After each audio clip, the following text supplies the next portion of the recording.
प्रिय आत्मन सुनो, इस सृष्टि में जो सबसे महान नियम है वह है सेवा का नियम। परमात्मा ने जब यह सृष्टि रची तब उसने हर जीव के भीतर एक दिव्य भावना रखी, मदद करने की इच्छा। माँ अपने बच्चे की सेवा करती है, पेड़ छाया देता है, नदी प्यास बुझाती है, सूर्य प्रकाश देता है। यही तो सृष्टि का धर्म है। जो देता है वही ईश्वर के समीप पहुंचता है, और जो केवल लेता रहता है वह संसार के बंधन में उलझा रहता है। मनुष्य को परमात्मा ने इसीलिए श्रेष्ठ कहा है क्योंकि वह दूसरों के दुख को समझ सकता है। जो केवल अपने सुख की चिंता करे वह अभी पशुता के स्तर पर है, पर जो दूसरों के दुख में व्याकुल हो उठे वही मनुष्य कहलाने योग्य है। भगवान ने गंगा को इसलिए पूजनीय बनाया क्योंकि वह निरंतर देती रहती है। गंगा यह नहीं पूछती कि कौन पापी है कौन पुण्यात्मा, वह तो सबको अपना जल देती है। जो दूसरों की सेवा में ऐसा बन जाता है कि उसे कोई भेद न दिखे वही सच्चा साधक है। हे साधक, याद रखो, जब तुम किसी की सहायता करते हो तो केवल उसे ही नहीं उठाते बल्कि अपने भीतर की मानवता को भी जगाते हो। सेवा करने वाला हाथ प्रार्थना करने वाले होठों से कहीं अधिक पवित्र होता है। ईश्वर की सबसे बड़ी उपासना है किसी पीड़ित के चेहरे पर मुस्कान लौटाना। एक बार एक महात्मा से किसी ने पूछा, स्वामी जी, परमात्मा तक पहुंचने का सबसे सरल मार्ग कौन सा है? महात्मा मुस्कुराए और बोले, परमात्मा तक जाने का मार्ग तुम्हारे बगल में बैठे किसी दुखी मनुष्य से होकर जाता है। जो उसके हृदय को हल्का कर दे उसने ईश्वर को पा लिया। अब सुनो हे प्रियजन, यह संसार कर्म का जाल है। हर कर्म का फल निश्चित है। जो दूसरों को गिराने का सोचता है स्वयं गिरता है।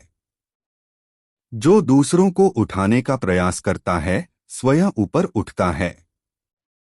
यह कोई उपदेश मात्र नहीं, यह प्रकृति का अटल नियम है। कभी कभी जब हम किसी की सहायता करते हैं तो हमें लगता है मैंने कुछ विशेष नहीं किया, परंतु उसी क्षण हमारे भीतर सकारात्मक ऊर्जा का संचार होता है। वह ऊर्जा हमारे चारों ओर एक दिव्य कवच बना देती है, जिसे संसार सौभाग्य या कृपा कहता है। वह उसी सेवा भाव का परिणाम है। भगवान कृष्ण ने गीता में कहा, कर्मण्येवाधिकारस्ते मा फलेषु कदाचन, अर्थात तू कर्म कर, फल की चिंता मत कर। पर जब सेवा का कर्म किया जाता है तो उसका फल तो अपने आप आता है, क्योंकि सेवा का फल केवल भौतिक नहीं होता, वह आत्मिक भी होता है।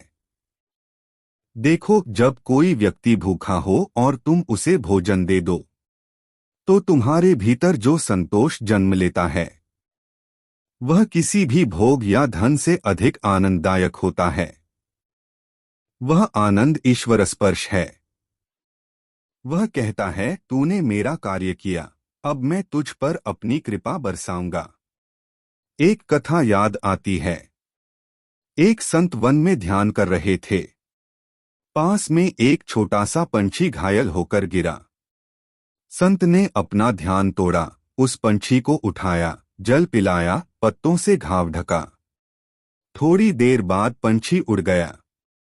संत फिर ध्यान में बैठे तो उन्हें ईश्वर का दर्शन हुआ। भगवान बोले, हे भक्त, आज तूने मुझे सेवा के रूप में छुआ है, इसलिए मैं तेरे सम्मुख प्रकट हुआ हूं। सेवा केवल बाहरी कर्म नहीं, वह अंतर्यज्ञ है।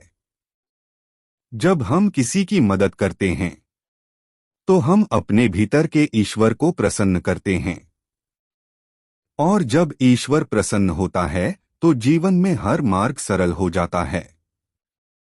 मदद का फल कभी कभी तुरंत नहीं दिखता, वह समय आने पर ही फलता है।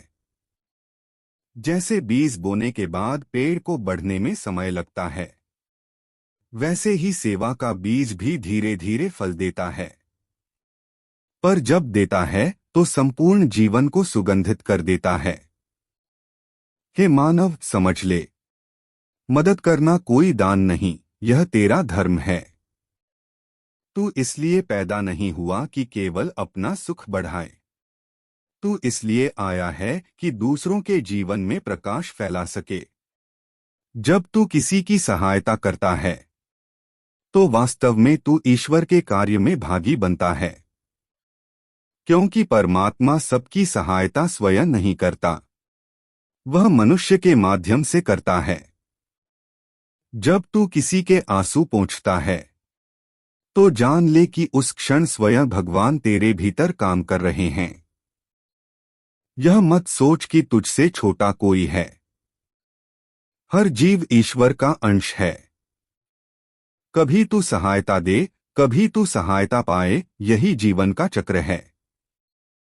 इसलिए जो देता है वह सौभाग्यशाली है, क्योंकि उसे अवसर मिला है भगवान के हाथ बनने का।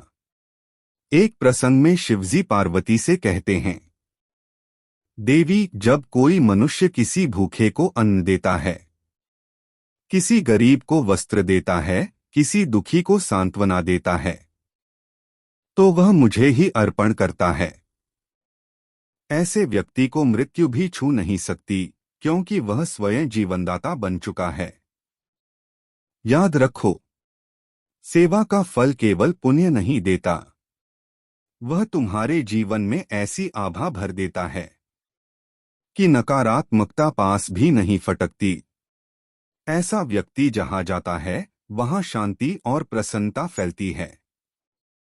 उसके चेहरे पर एक अनकही मुस्कान होती है जो संसार के लिए प्रेरणा बन जाती है। अंत में, हे साधक, यदि तू अपने जीवन में केवल एक नियम रख ले कि प्रतिदिन किसी न किसी की मदद करूंगा, तो समझ ले कि तेरी साधना सफल हो गई। क्योंकि सेवा करने वाला व्यक्ति भक्ति, ध्यान और योग तीनों को सहज पा लेता है। कभी तू धन से मदद कर, कभी वाणी से, कभी समय से, कभी मुस्कान से, पर मदद करना बंद मत कर, क्योंकि उसी में तेरे जीवन का अर्थ है। जो दूसरों के जीवन में दीप जलाता है, उसके जीवन का अंधकार स्वयं मिट जाता है। हे भक्त, जब तू दूसरों की मदद करता है तो समझ कि तू अपने भीतर के ईश्वर को जागृत कर रहा है। तेरे हर सेवा भाव से स्वर्ग बनता है, तेरे हर करुणा भाव से पाप धुलते हैं। इसलिए जहां भी दुख दिखे वहां करुणा बन जा, जहां कोई रोता दिखे वहां मुस्कान बन जा, जहां कोई अंधकार हो वहां दीप बन जा। तब देख, तेरे जीवन में चमत्कार होगा। तेरा हर दिन पूजा बन जाएगा, तेरी हर सांस भक्ति बन जाएगी और तेरा जीवन स्वयं ईश्वर की वाणी बन जाएगा। हे पार्वती, सुनो, सेवा का फल त्वरित नहीं दिखता, पर वह कभी व्यर्थ भी नहीं जाता।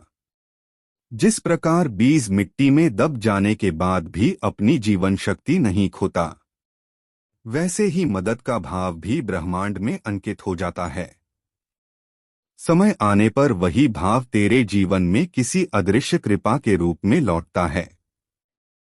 हे देवी, जब कोई मनुष्य बिना किसी स्वार्थ के दूसरों की सहायता करता है तो प्रकृति उसकी सहायता करने का प्रण ले लेती है। वह उसके चारों ओर एक दिव्य संरक्षण का जाल बुन देती है। इसलिए तू देखेगी, जो व्यक्ति दूसरों के लिए करुणा रखता है उसका जीवन संकटों से टकराता तो है पर टूटता नहीं, क्योंकि उसके पीछे ईश्वर की छाया होती है। मैं तुझसे एक रहस्य कहता हूं, सेवा करने वाला मनुष्य कर्म को मिटाता नहीं, वह कर्म को पवित्र करता है। जब तू किसी के लिए कुछ अच्छा करता है तो तेरे जीवन के सारे नकारात्मक संस्कार धीरे धीरे धुलने लगते हैं। यह वही है जिसे ऋषियों ने कहा, पुण्य से पाप का क्षालन। देखो, जब कोई दीपक जलता है तो वह स्वयं जलता है ताकि दूसरों को प्रकाश दे सके। परंतु क्या तूने देखा है, दीपक के चारों ओर जो प्रकाश का मंडल बनता है, वह स्वयं दीपक की रक्षा करता है। जो दूसरों के लिए जलता है, उसे संसार का अंधकार कभी निगल नहीं सकता। इसी प्रकार जो दूसरों की मदद में अपना हृदय लगाता है, उसकी रक्षा स्वयं परमात्मा करते हैं, क्योंकि वह अब केवल एक व्यक्ति नहीं रहता, वह ईश्वर की इच्छा का साधन बन चुका होता है। पार्वती पूछती हैं, स्वामी, क्या सेवा करने से ही मनुष्य को परमपद मिल जाता है? मैं कहता हूं, देवी, केवल सेवा से नहीं, परंतु निष्काम सेवा से। यदि सेवा में स्वार्थ है, नाम का, यश का, प्रतिफल का, तो वह व्यापार बन जाती है। पर यदि सेवा केवल प्रेम से हो, तो वह पूजा बन जाती है, और पूजा से ही मोक्ष का द्वार खुलता है। सेवा के अदृश्य फल को पहचानने के लिए मन को निर्मल करना पड़ता है। कभी यह फल सुख के रूप में आता है, कभी सुरक्षा के रूप में, कभी अनुभव के रूप में, और कभी ईश्वर साक्षात्कार के रूप में। एक कथा सुनो पार्वती। एक साधु था जो प्रतिदिन एक गरीब वृद्धा को भोजन देता था। वर्षों तक उसने यह कार्य किया। एक दिन अकाल पड़ा, सबके घर में अन्न समाप्त हो गया। साधु के पास भी कुछ न बचा। वह उस वृद्धा के घर गया और बोला, माँ, आज मेरे पास कुछ नहीं है, पर मैं तुझे आशीर्वाद देता हूँ। वृद्धा मुस्कराई और बोली, बेटा, आज जो तू खाली हाथ आया है, वह भी मेरे लिए आशीर्वाद है, क्योंकि तू मुझे भूल नहीं गया। उसी रात साधु के स्वप्न में मैं प्रकट हुआ और कहा, वत्स, तू जिस प्रेम से उस वृद्धा की सेवा करता था, उस प्रेम ने मेरे हृदय को छू लिया। कल जब तू जागेगा, तेरे आश्रम के बाहर अनाज के बोरों का पहाड़ मिलेगा। और वैसा ही हुआ। यह है सेवा का फल। वह तब आता है जब तू उसकी चिंता करना छोड़ देता है। हे मानव, जब तू किसी की सहायता करता है, तो तू केवल उसके जीवन में परिवर्तन नहीं लाता, बल्कि अपने भीतर के अंधकार को भी मिटाता है। क्योंकि करुणा वह अग्नि है जो भीतर के अहंकार को भस्म करती है। और जहां अहंकार नहीं रहता, वहां मैं स्वयं निवास करता हूं। कभी तूने देखा है, पार्वती, जो दूसरों की मदद करता है, उसका चेहरा शांत रहता है, उसकी आंखों में चमक होती है। वह किसी बाहरी शक्ति से नहीं, बल्कि भीतर के संतोष से आलोकित होता है। यह संतोष वही अदृश्य फल है जो मदद करने वाले के जीवन में स्वतः जन्म लेता है। जो मनुष्य दुख बांटता है, उसका दुख घटता है। जो सुख बांटता है, उसका सुख बढ़ता है। यह संसार की गणित नहीं, यह आध्यात्मिक गणित है। और यह गणित कभी गलत नहीं होती। एक और रहस्य सुनो। कभी तू किसी की मदद करता है और वह तुझे धोखा दे देता है, तब तू सोचता है, मेरी मदद व्यर्थ गई। पर ऐसा नहीं होता। जो तूने दिया, वह ब्रह्मांड में गया। वह वहां से घूमकर तुझे किसी और माध्यम से लौटेगा। क्योंकि ब्रह्मांड न्यायी है, वह किसी का श्रम व्यर्थ नहीं जाने देता। जो तूने अच्छे भाव से किया, वह तुझे किसी न किसी रूप में लौटकर मिलेगा। कभी अवसर के रूप में, कभी सुरक्षा के रूप में, और कभी केवल एक शांत मन के रूप में। और जो मन शांत है, वही मुक्त है। पार्वती, लोग कहते हैं हम भगवान को नहीं देख सकते, परंतु मैं कहता हूं, जिस दिन तू किसी भूखे को खिला दे, किसी पीड़ित को सहारा दे, उसके चेहरे पर जो मुस्कान लौटेगी, वहीं तू भगवान को देखेगा। क्योंकि मैं उसी मुस्कान में रहता हूं। मैं मंदिर की मूर्तियों में नहीं, मैं उन हृदयों में हूं जिनमें करुणा है। देवी पूछती हैं, तो क्या जो दूसरों की मदद करता है उसे जीवन में कभी दुख नहीं मिलता? मैं कहता हूं, दुख तो सबको मिलता है देवी, पर जो दूसरों की मदद करता है वह दुख से टूटता नहीं, वह दुख से पार हो जाता है। उसका हृदय इतना विशाल हो जाता है कि दुख उसमें टिक ही नहीं पाता। सेवा करने वाला मनुष्य सागर की तरह बन जाता है, जिसमें नदियां गिरती हैं पर वह न बढ़ता है न घटता। उसका जीवन संतुलन में होता है, और यही संतुलन मोक्ष का द्वार है। हे साधक, जो दूसरों के लिए कुछ करता है उसकी हर सांस जप बन जाती है, हर कदम पूजा बन जाता है, हर कर्म ध्यान बन जाता है। वह साधक संसार में रहते हुए भी संसार से परे हो जाता है। इसलिए याद रख, कभी यह मत सोच कि मैं छोटा हूं, मैं क्या मदद कर सकता हूं। एक दीपक भी अंधेरे कमरे को रोशन कर देता है, और यदि एक दीपक जलता है तो दूसरे दीपक उसी से अग्नि लेकर जगमगाने लगते हैं। तेरी करुणा भी वैसी ही है। एक भाव से हजारों जीवन रोशन हो सकते हैं। ऐसे ही भक्ति, कथा और उपदेश से भरे वीडियो के लिए हमारे चैनल को सब्सक्राइब करें और भक्ति की इस यात्रा में हमारे संग जुड़े।